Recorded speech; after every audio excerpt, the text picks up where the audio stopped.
Phone.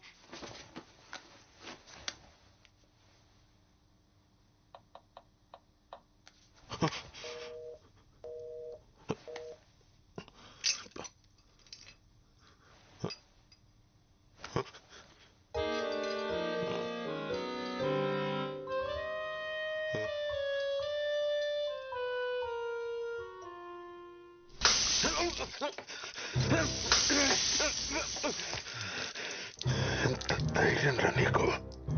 Don't you dare. Sir చెప్తే నీకు అర్థం కదా?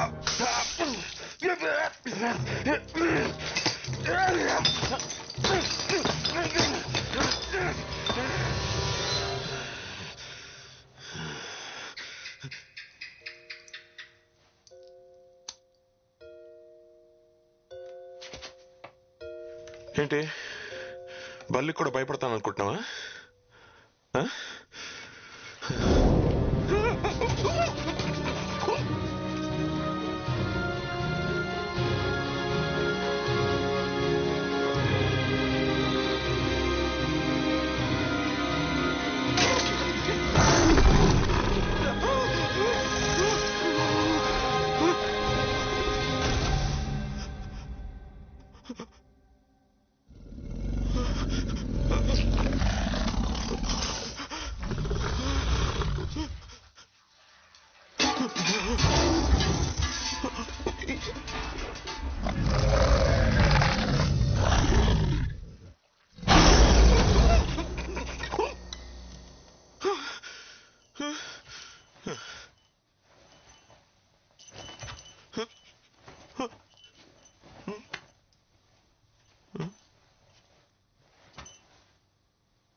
చాలా టైం వేస్ట్ చేసావు నాది, you silly joker.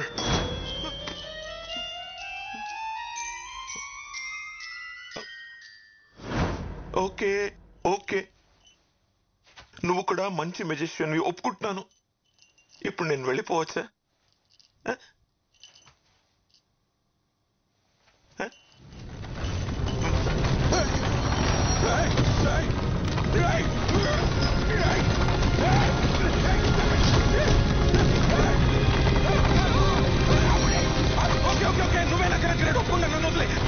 Leave me, you're the greatest! You're the greatest! You're the greatest! You're the greatest!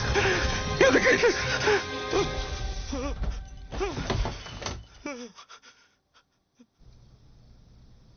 ఇద్దరు అమ్మాయిలు ప్రేమించుకోవడం ఏమిటే? సృష్టికి విరుద్ధం. పాపం చెప్పుకుంటుంది. చూడండి ఆంటీ, అందరూ రైట్ హ్యాండ్తో రాస్తారు, కానీ కొంతమంది మాత్రం లెఫ్ట్ హ్యాండ్తో రాస్తారు. They can't help it. It's not wrong. ఇది కూడా అలాగే. మనలో కలిగే బయాలజికల్ చేంజెస్ మనల్ని ఒకే జెండర్కి అట్రాక్ట్ అయ్యేలా చేస్తాయి. వేరే స్పీషీస్లో కూడా ఇది జరుగుతుంది. We humans only think of it as a sin. ఇది కూడా దేవుడి సృష్టిలో ఒక భాగమే. దేవుడి సృష్టిని ఎలా పాపం అంటాం? ఇలాంటి మాయ మాటలు చెప్పానా? నా కూతుర్ని ఇలా తయారు చేసావు ఏంటండి? మీరే మాట్లాడుకుని కూర్చుంటారే. నా మౌనవ్రతం మీరు పుచ్చుకున్నారా ఏమిటి? దానికి మైండ్ పాడైపోయింది, అందుకే అలా మాట్లాడుతుంది. పదమ్మా, డాక్టర్ దగ్గరికి వెళ్దాం. లేదు అంకుల్, తనకి ఇప్పుడు బాగానే ఉంది. ఆ విషయం చెప్పడానికి నువ్వెవరు? నేను నా కూతురుతో మాట్లాడుతున్నా. నేను కూడా డాక్టర్నే అంకుల్, పైగా సైకియాట్రిస్ట్, బ్రెయిన్ డాక్టర్. నువ్వు నోరుమై. నాన్న ఏమిటే అరుస్తున్నావు? చిన్నప్పుడు ఎంత నెమ్మదిగా ఉండేదానివి. ఇంటికి కొత్త వాళ్ళు ఎవరైనా వస్తే సిగ్గుతో లోపలికి వెళ్ళి దాక్కునేదానివి. మగవాళ్ళ కళ్ళలోకి చూసి మాట్లాడటానికి కూడా భయపడేదానివి. ఆఖరికి సొంత మావయ్య అయినా సరే నువ్వు మారిపోయావే. నువ్వు మా రాధమ్మే కాదు. నిన్నెంత బాగా చూసుకున్నావు, ఆఖరికి మమ్మల్ని ఇలా బాధపడతావా? అంకుల్, మీకు రాధా గురించి అవునా అన్న, చాలా బాగా చూసుకున్నారు. 8 ఏళ్ల వయసు అప్పుడు సంగీతం నేర్చుకోవడానికి పంపించారు, గుర్తుందా? అక్కడ మాస్టర్ నన్ను తన ఒళ్ళో కూర్చోపెట్టుకొని నా తొడ మీద తాళం వేస్తూ చాలా బాగా చూసుకునేవారు. Family doctor Subbarao uncle. నా హార్ట్ బీట్ బాగా వినిపించాలని స్టెథోస్కోప్ వంకతో తాకరాని చోట తాకుతూ నన్ను చాలా బాగా చూసుకున్నారు. బయట ఎక్కడో ఎందుకు, మన ఇంట్లోనే. మావయ్య, సొంత మావయ్య 12 ఏళ్ళు దాటిన అమ్మాయిని ఇక్కడ ఇక్కడ జోకొడుతూ పడుకోబెట్టాల్సిన అవసరమే ఉంది. ఇలా చాలా మంది నన్ను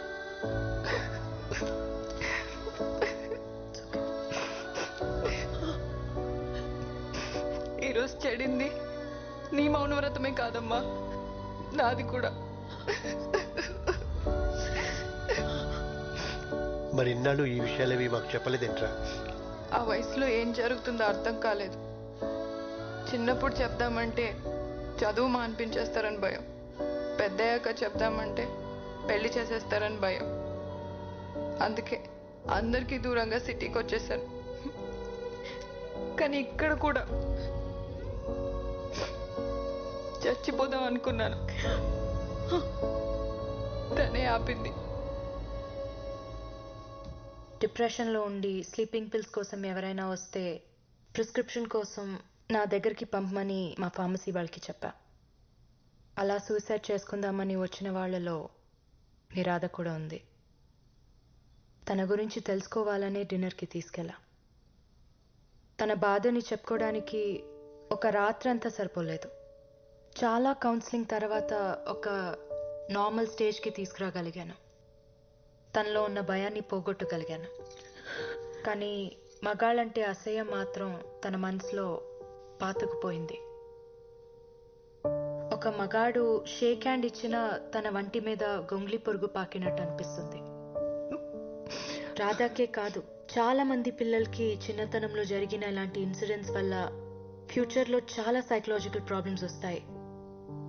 చిన్నప్పుడే పేరెంట్స్ పిల్లలతో ఓపెన్గా మాట్లాడితే ఇలాంటి సిచ్యువేషన్స్ ఎవరికి రావు.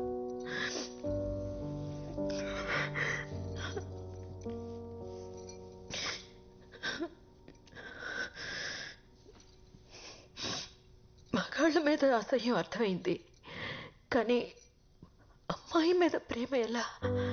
నా విషయంలో జెనెటిక్స్, రాధా విషయంలో తనకి జరిగిన ఇన్సిడెంట్స్ మాలో ఓరియంటేషన్ మార్చాయి. కానీ ఇవన్నీ ఎలా పాసిబుల్ అవుతాయమ్మా? అవుతుంది నాన్న. ప్రపంచంలో కొన్ని వేల జంటలు మాలాగే కలిసి జీవిస్తున్నారు. మరి పిల్లలు?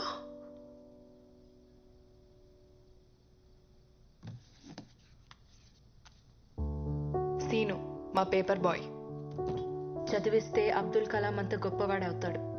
దత్తు తీసుకుంటున్నాం. కానీ ఈ సొసైటీ ఎప్పటికీ దీన్ని యాక్సెప్ట్ చేయదు.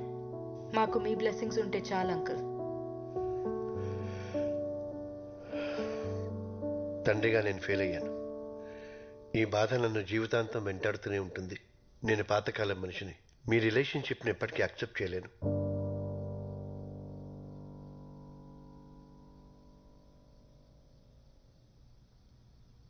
తనకు నువ్వేం చెప్పావు? నేను నీ అత్త అని చెప్పాను. شما دوتا خیلی شبیه همین.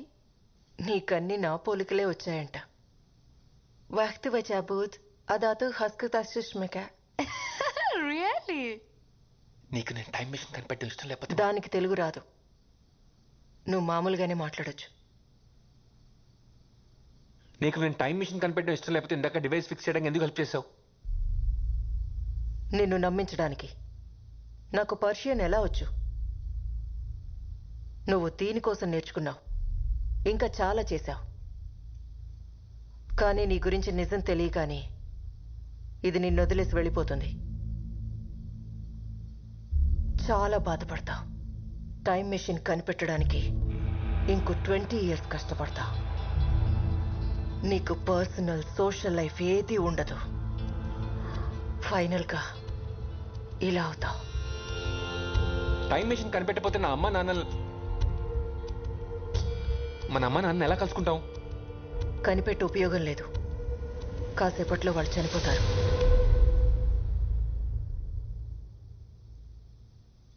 వాళ్ళు చనిపోతారని తెలిసినప్పుడు ఏదైనా చేసి వాళ్ళని కాపాడొచ్చు కదా. నేను ట్రై చేయలేదని అనుకున్నావా?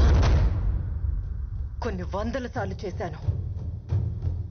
నేను ఆపిన ప్రతిసారి ఇక్కడ ఉన్న ఎవరో ఒకరి వల్ల వాళ్ళు చనిపోతున్నారు.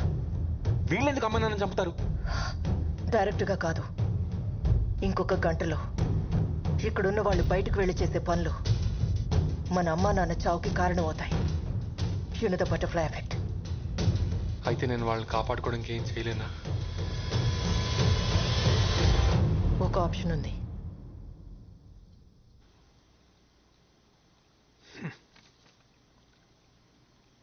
అరే నాని, ఆ బుడ్డోడు వెనకాలో ఆ పడవ వెనకాల దాక్కొని ఉంటావు. ట్యాంక్ పగలగొట్టైనా నేను బయటికి తీయగలను. ఇన్నిసార్లు హెల్ప్ చేసావు. ఇది ఒక్కసారి హెల్ప్ చేస్తే నా జాబ్ సెట్ అవుతుంది.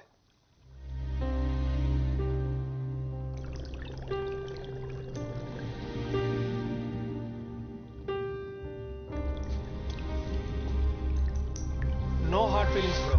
సరేరా, చంపుదామని ఎలాగో ఫిక్స్ అయిపోయావు కాబట్టి ఒక చివరి కోరిక.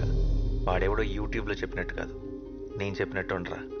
ఇద్దరం కలిసి ఒక్క లాస్ట్ పర్ఫెక్ట్ డిష్ ఉండదాం. అబహ, నువ్వు ఎక్వేరియం ఫిష్వి, నిన్ను ఎలా ఉండేస్తాడు? వాడికంత తెలివి ఉంటే ఎప్పుడో ఉద్యోగం వచ్చి ఉండేది. ఏంట్రా జోక్ చేస్తున్నాను అనుకున్నా? మా నాన్నగారు నిజంగానే చంపేద్దాం అనుకున్నారా ఏంటి? ఇట్స్ ఓకే రా చెంటి, పర్లేదు. నువ్వంటే వదిలేస్తే 100 ఏళ్ళు బతికేస్తావు. నేను బతికేదే 10 ఏళ్ళు, అది ఈ ఫిష్ ట్యాంక్లో మ్యాక్సిమం 4 ఏళ్ళు. ఈ బుడ్డోడిని తిట్టుకుంటున్నావు, నీతో గొడవ పడుతున్నావు, బతకాలి. ఏదో ఒక రోజు పైకి తెలిపోయాక బాడీని తీసుకెళ్లి చెత్తపుట్లో పడేస్తారు. ఎవరికి ఉపయోగం లేకుండా అలా చావడం కంటే ఇలా అయితే కనీసం వీడికైనా ఉపయోగపడతా. చచ్చాక నేను ఎవరికి ఉపయోగపడలేదన్న ఫీలింగ్ కన్నా కనీసం ఒకటి ఆకలి తీర్చానన్న తృప్తి అయినా మిగులుతుంది. వెళ్ళు, పెళ్లి స్టవ్ ఆన్ చేయి.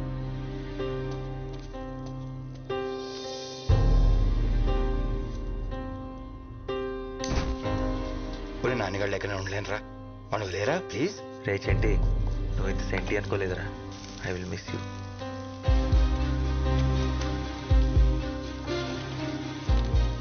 ఒక చిటికెడు కుంకుమ పువ్వు, యాక్చువల్లీ కొంచెం ఎక్కువే, చచ్చేదేదో రిచ్ చేసేద్దాం. సముద్రంలో ఎదుటని కోరిక కదరా నాని, అది తీరట్లేదని బాధ లేదా? బాధగా ఉండకపోవడం ఏంటి, కన్నీళ్ళు కూడా వస్తున్నాయి. కానీ మా అడ్వాంటేజ్ అదే, నీళ్ళలో ఉంటాం కదా, కన్నీళ్ళు కనపడం. కనీసం చావంటే భయం కూడా లేదురా? చాలా భయంగా ఉంది. కనీసం కళ్ళు మూసుకుందామంటే ఆ దేవుడు మాకు రెప్పలు కూడా ఇవ్వలేదు.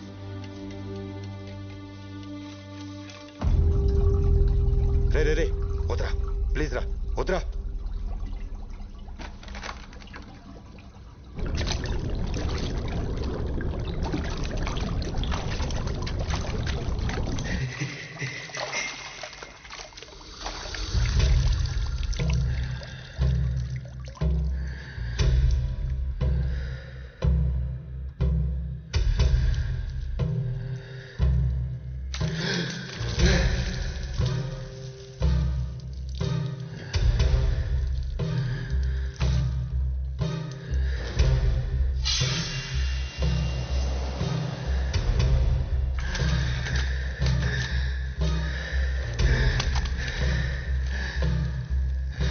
అరే వాడికి ఊపిరి అడగనే కొట్టుకుంటున్నాడు రా, చచ్చిపోయేలా ఉన్నాడు రా.